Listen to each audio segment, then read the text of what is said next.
you are a fraud. Do you feel like that? Really? Do you feel like a fraud? No matter how much you achieve, do you still feel like you're not good enough? But what if I told you that feeling like a fraud is actually a sign that you're on the right track? Even the smartest, the most successful people secretly feel like they're frauds. Are you one of them? Hi, my name is Prince Williams, the real Prince Williams. I'm a keynote speaker, performance coach, sports medicine expert. I'm here to help high performers, leaders, athletes, corporate teams. And I teach people how to turn their pain into power and their power into purpose. And they do that by mastering their emotional intelligence.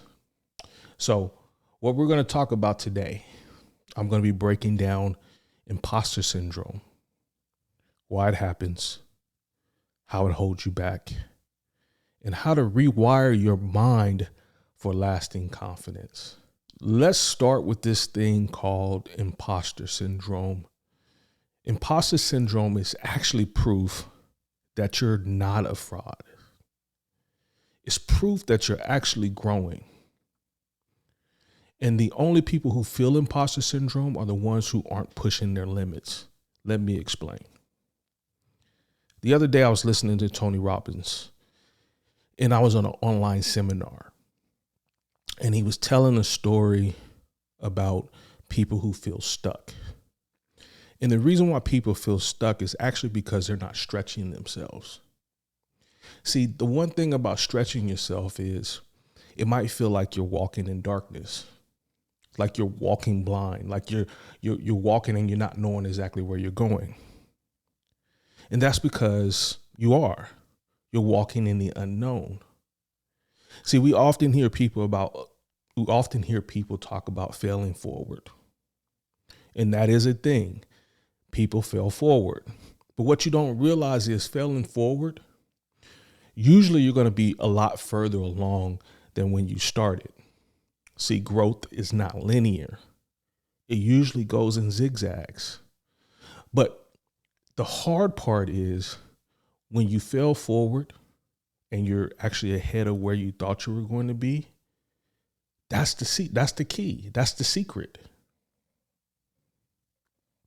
That's the key to knowing that you're growing through it to get through it. And that's a real statement. I say that to anyone. I say that to anybody that feels like they're feeling stuck.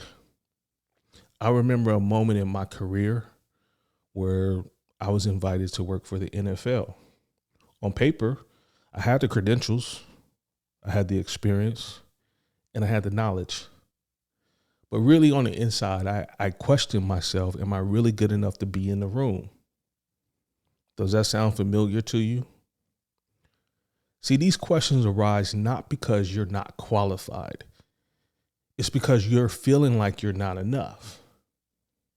So this is where you have to start. You have to deal with the root of the problem. And it's not about the questions that come up. It's about how you're viewing yourself. Trust me, if you're in the room, you belong in the room, right, wrong, or indifferent. You did the work. You validated yourself, but you haven't celebrated yourself.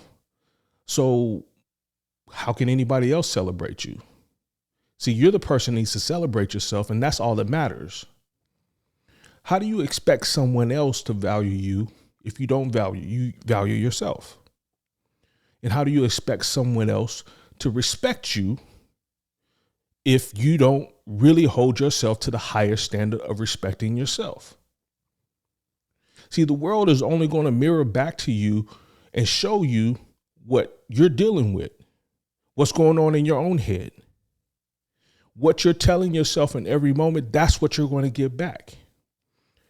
But here's what I realized. The mind will sabotage you if you don't learn how to train it. And that's where your emotional intelligence comes in.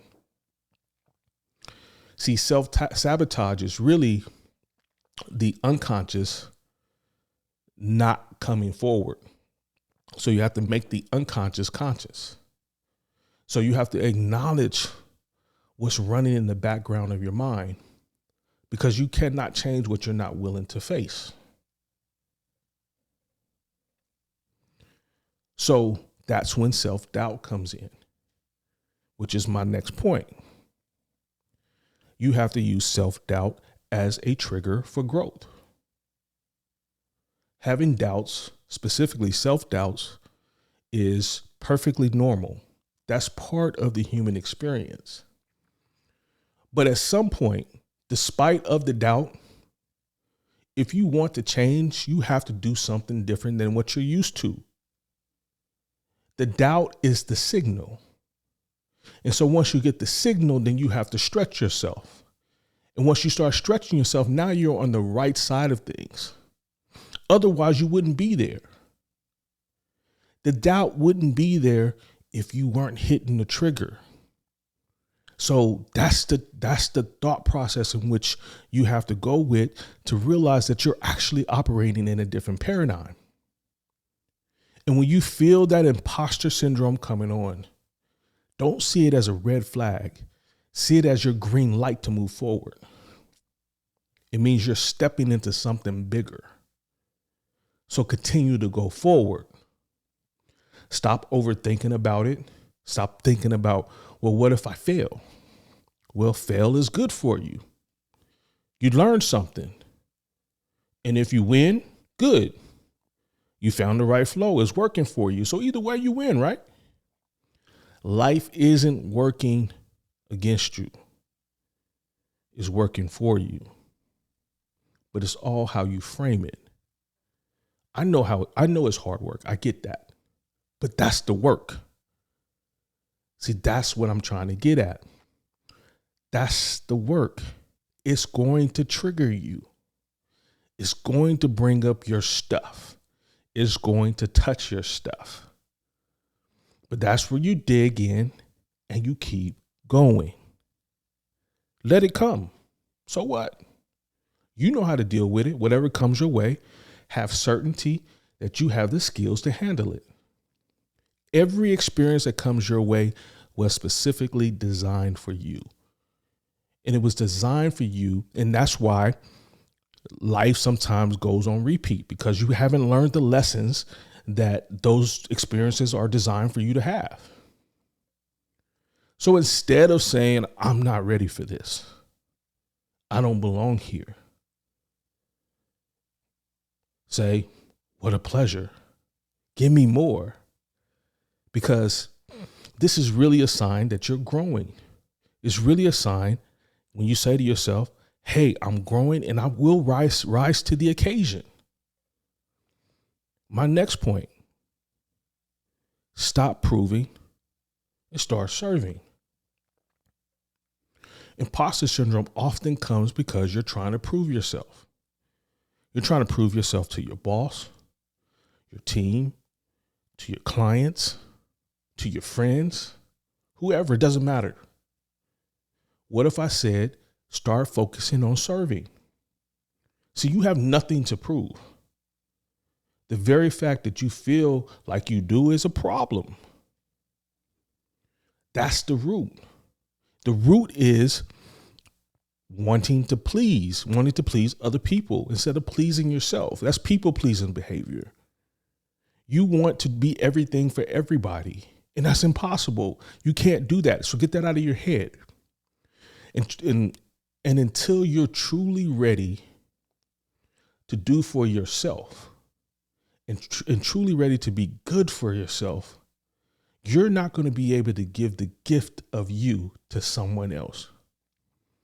I heard someone say that when you hold on to the version of you that isn't your best, your most authentic self, you're robbing the people of the gift of you. The people that mess with you, that love you, that support you, they're going to be there. That's your tribe. So ask yourself, how can I show up today? How can I serve instead of proving? And there is a difference. And I get it. What if you say to yourself, I'm not the best. Okay. Work until you are the best. Perfectionism is the problem. It's killing you. It's hurting you. And when you come up short, typically, that's why you start spiraling. Because from that point of view, it makes you feel like you're not good enough. It makes it worse. Then you get sad, you get depressed, then you start dealing with the guilt and the shame, and you have this downward spiral. I know, I've been there. Just recently, I had a speech. I was giving a speech, and I wanted to be so perfect. And I practiced and I practiced. And shoot, in the middle of the speech, literally, the whole middle portion of my speech, gone. Forgot it. Lost it. In that moment, I could have said, this sucks. I'm no good. But the reality is it turned out to be actually probably really good because it became real. It was raw, and it was still filled with a lot of value.